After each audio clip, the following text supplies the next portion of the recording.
L'unité de la foi est plus qu'une unité logique. Elle n'est pas séparable de la personne du Christ et du Christ total.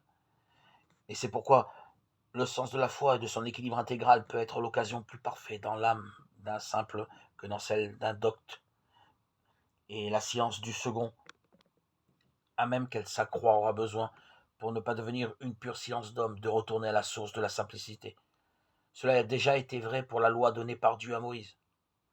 Le procès engagé si vigoureusement par saint Paul ne peut nous faire méconnaître à quel point et à quel titre la loi a été pour le peuple juif l'objet d'un véritable culte. Le psaume 119 n'est qu'une longue litanie à l'honneur de la loi. En elle se résumait en effet la volonté de Dieu. Elle était le symbole de l'attention privilégiée de Dieu sur les siens. On ne peut dire plus que saint Paul lui-même quand il parle de la loi sainte, juste, 1 Timothée 1,8, et quand il reconnaît le légitime orgueil de ceux qui en sont dépositaires. On sait aussi à quelle hauteur ont pu s'élever ceux qui ont été parfaitement fidèles à ce qu'elle demandait. Marie n'est-elle pas cette parfaite servante du Seigneur, à la fois toute pleine de la faveur divine et humble chef-d'œuvre de la fidélité à la loi?